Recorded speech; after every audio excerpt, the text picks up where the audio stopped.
Hello there. How do you live a Christian life in this very day and age? That's the question. Better yet, how do you create a happier and more meaningful life experience today? With all the news, the things that are happening, and all other things that are going on in your life, how do you do that? And this is not a question only for the people who are poor or living life in a manner inconsistent with what we consider to be wealthy today. I've met people who, by all standards, they are very wealthy even from the eye that I can see them through. They have endowed with the ability to create so much money in their lives, and yet they are not very happy. They are bitter, they're sad. Life, as much as rich as it appears, it doesn't give them the happiness they deserve to have, especially under the circumstances of financial freedom they enjoy. So this question is not only, and it's true for people who doesn't have enough. They're frustrated. They're not living a happier, neither a more meaningful life experience. But is it possible to do so? As I've demonstrated before, as I identify things that you have to do, there are three things I talked about. One, you have to choose life. Second, you have to choose happiness. And third, you have to choose you. These are the three things. If you do them as prescribed in the scriptures, you are assured a happier and more meaningful life experience. It's an assurance you're going to have, but it's a choice you have to make. And what governs this conversation is from the book of Deuteronomy 30th chapter verse 19, where the scriptures inform us of this very simple thing in today. So it's not tomorrow, it's not the month from now, but today.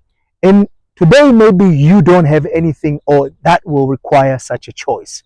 But what it means today, it implies present tense.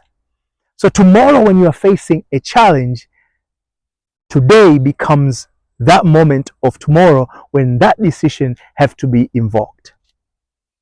A month from now, you might be experiencing something that will call upon you to make a decision. And your circumstances as well as your mind will witness what decision you make. And then that moment becomes today on that moment. So today is not only this day, it is a continuous statement. It is referring a present continuous tense, meaning that whatever that moment becomes, the moment you are faced with a challenge, the decision have to be made. That's what he's talking about. And I gave you examples over and over. The first time when I lost my job and I was faced with all these responsibility of bills, I took a path that I believed it was giving me a more meaningful life experience, a more happier experience. And indeed, that decision propelled me to find myself to enjoy the finest things of the world.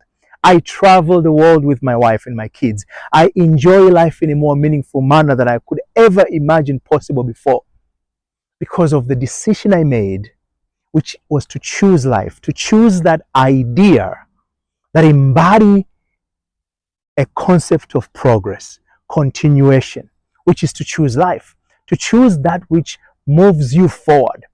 That idea, that concept that adds value to your life, or brings smiles on your face. It adds smile on your face. That is how you choose life.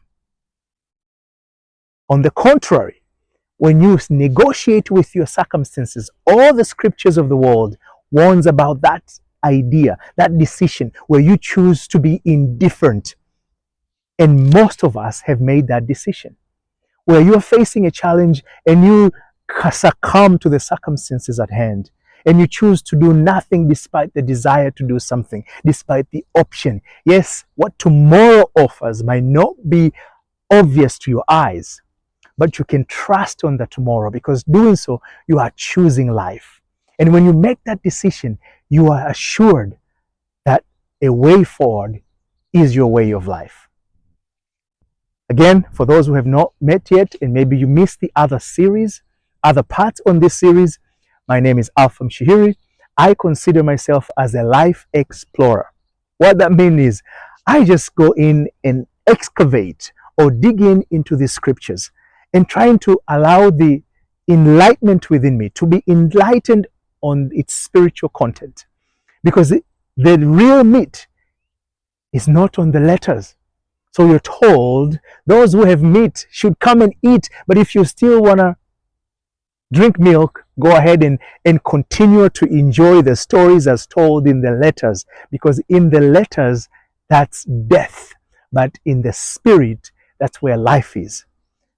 Majority of Christians, they continue to cycle themselves in this wheel of poverty, struggle, challenges. They curse the devil, they curse this, they curse that, they pray for this, they do that, and it's a continuous journey of the same problem, because they are relying on the letters. They look at the scriptures from the letter perspective. They do the things that the letter says. The letter says Jesus sat with his disciples and they drank. He said, drink from this as my blood. And guess what? I have partaken that for years. Went to church and partake in what we call a holy communion. That is the letter. You are doing consistent with what the story says without understanding the meaning, the spiritual meaning. And Paul says, as it was in the days of Moses when they had to cover their eyes, the veil protect them from seeing what is underneath it.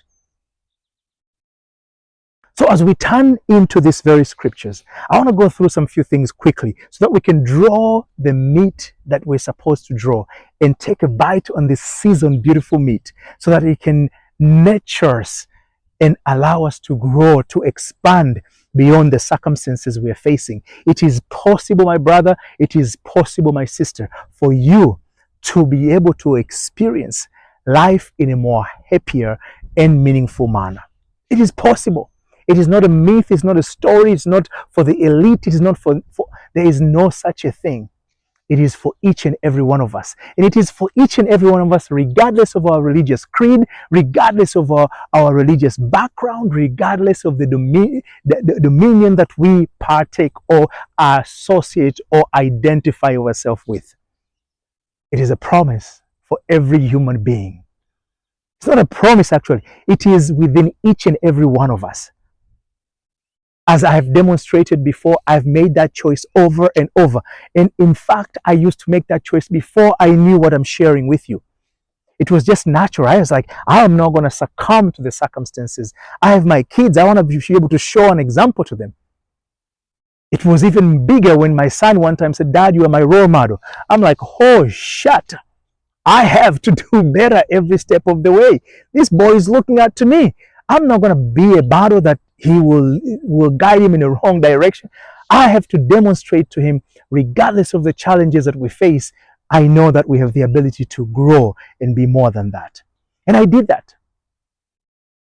When I lost my job, I chose to pursue an idea that I've never pursued before, but I was inspired. I found peace in making that decision. And yes, when I made the decision, for a period of 6 months, there was an obstacle, no income. But yet I persisted. I got so many offers at that time than ever before. But I said, I don't want to abandon my idea for these offers because I feel great being here. Yes, I am not there yet, but it felt great. And I pursued. And that avenue opened me to a whole new world of experience. But a whole new world of experience, yes, I lost it because not of anything the world had, but everything because of what I had, what I kept, and how I conduct. Because I remember I didn't know the things I'm sharing with you. So I operated, when things got tougher, I operated from the perspective of the world. And consistent with that perspective, I experienced life as such. And in the book of Job, we're told, he said, the things I feared the most has happened to me. He was offering sacrifices to God out of fear that his children have done something and something terrible would happen to them. So it was not the sacrifices he offered, but the motivation behind the sacrifice. It was because of fear. And when I encountered a challenge, it was out of fear. I acted in a certain way in order to preserve that which I thought that's what I am. Once I acquire, I enjoy the success. I thought I was the success. So I was identifying myself. It was like losing that success, like losing an ear. Somebody comes and says, I'm going to yank your ear. You're going to, of course, fight to keep the ear because it is part of my flesh. Somebody comes and says, I'm going to take your nose. We're going to fight a little bit. I'm going to struggle before they can take the nose. I'm not going to say, take, here it is. So when I thought this, I am the success, instead of knowing that the success is just an element of me, it is not who I am. And I cannot lose that which is just an element of me. So I was fighting to keep. And the more I fought to keep, so I lost it. So when it comes to choose life, and that's what is the lesson here. When you come to choose life, don't choose out of fear. Choose out of confidence. I told you an example. I've met people. So this one man I know personally, he have amassed over $34 million in wealth. About 250 property in assets. He have properties, about 250 properties. His net worth is about that 30, maybe a little bit over that, because when you take the value of the homes and everything else, he have about 34 million that he've invested in stock market. So if you take that stock market, you take these assets of home, he's way over $34 million in net worth. But he was not happy. He pursued all of these things out of fear of the poverty he grew up with. He didn't worship money. He didn't give. He was worried of the poverty. He grew up in a 1-bedroom, 7 siblings. In a 1-bedroom, 7 siblings. And he was able to pull himself out of it. He grew, all his teenager, he was a gangbanger.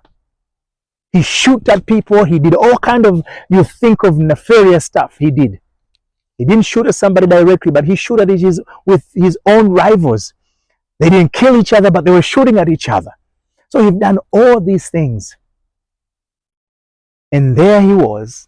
He was able to move away from it. He went and amassed significant wealth. And yet he was not happy because he did all of those things out of fear. Fear of being poor.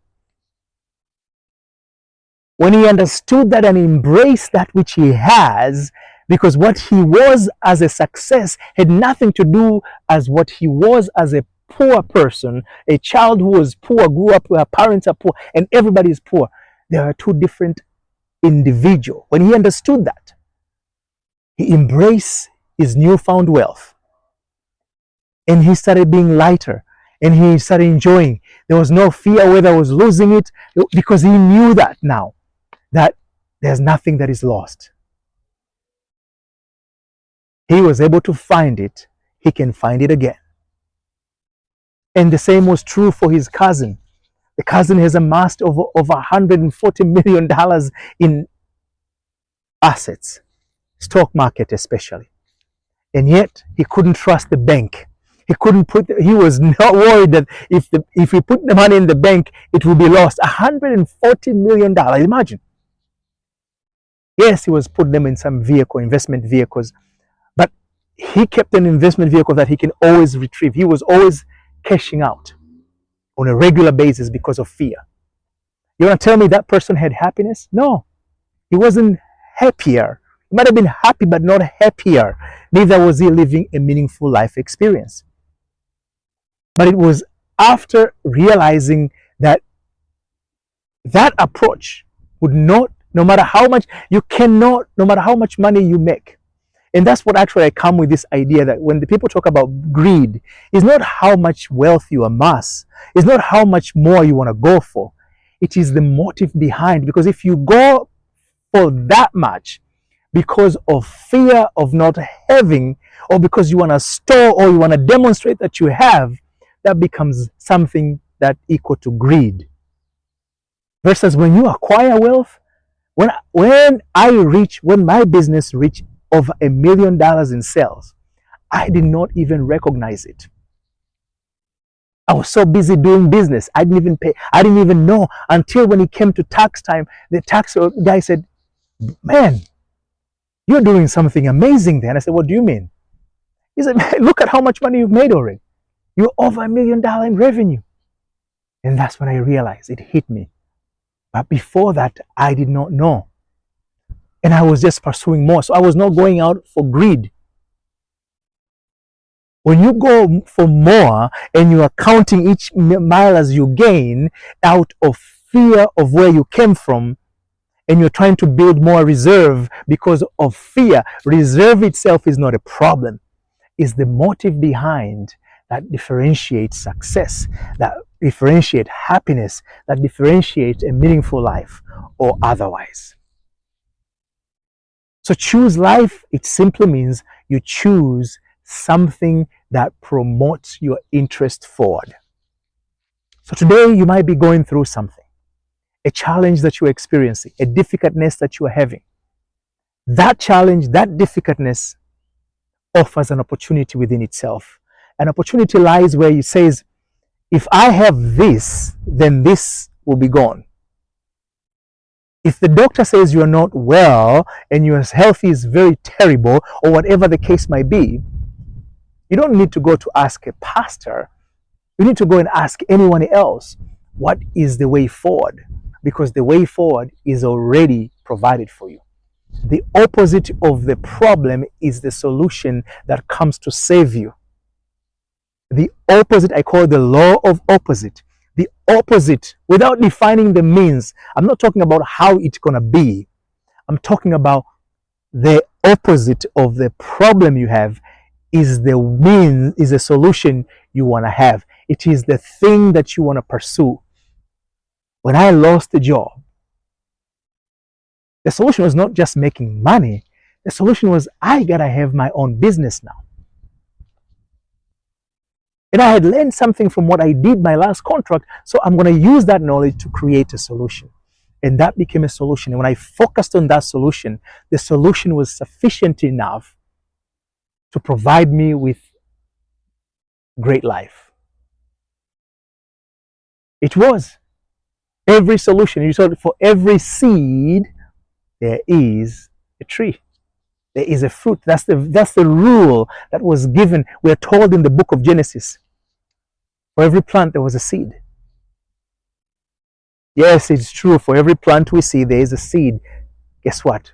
But the writer was not talking about plant as we know them. A plant is an experience. It's an outer thing that we see. It is something physical. That's what it means. That which is physical, the experience that we have. For every experience you have, there is a seed. And the seed is within you. And therefore, in this book of Deuteronomy, we're told, I call heaven and earth. This day, I call heaven and earth. Which kind of calls us to start wondering, what does it mean God, he said he's calling heaven, as many people will point out, and earth, as many people will point out? Is that what the writer of the scriptures is saying? God is calling heaven and earth? Hang in there. I want you to think of that. Just think a little bit for a moment. What you think the writer was saying. And as you think, just close your eyes and think twice. Forget about what you've learned about heaven. Forget what you've learned about earth. Think it in your mind. What more could that statement mean? Just think. As you think, I'm going to let you off the hook from here.